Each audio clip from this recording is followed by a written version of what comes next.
the problem with the culture now too is that, and it's just I think it's the internet culture, or it's like 5 things you need to do as a new artist, or 10 things you need to do as an interviewer, and it's like you take that shit for gospel, and it's almost detrimental.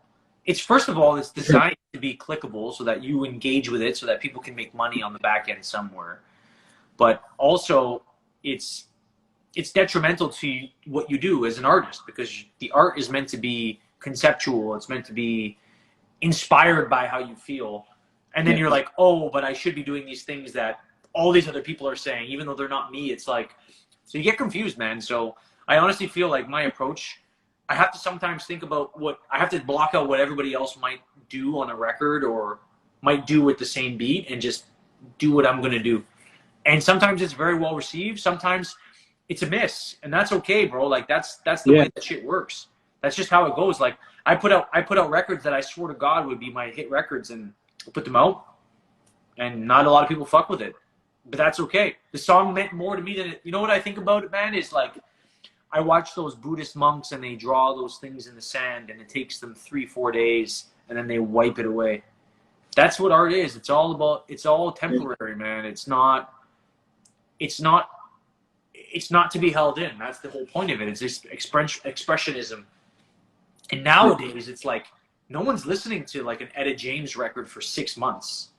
You know what I'm saying? Like they're listening to your song for 6 days. So now is even more so a time to get out your feelings and emotions, put them somewhere. They live there digitally for people to understand them and be exposed to them over any time that they prefer, because the listener has all the preference now. But to be hoarding it and to feel emotional about it and get sensitive about it, it's the wrong approach, man. It's the wrong approach. And if it's like, I have a record called Don't Fix It. To me, one of my favorite records, one of the best records I ever wrote. Put it out, wasn't as well received as I had hoped. But that's okay, bro, because I still have 5 or 6 people who hit me up saying, hey, man, this record changed my life. I have this record on repeat. And I see it in the Spotify stats, which is amazing. Like, I got people replaying that song 30, 60, 40 times. It's crazy. People fuck with my sound that much that they'll replay it.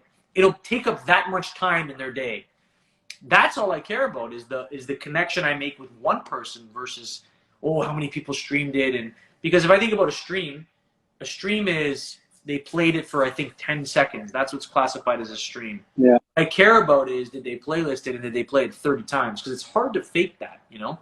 I got a lot of supporters and people who will play the song for 10 seconds and skip over and say, yeah, I played your song, I loved it. But very few will play it 30 times. And that's who I'm trying to connect. That's who I'm trying to make sense for. So if I'm genuine enough with myself, those people will very likely play my songs over and over because they understand me in a sense.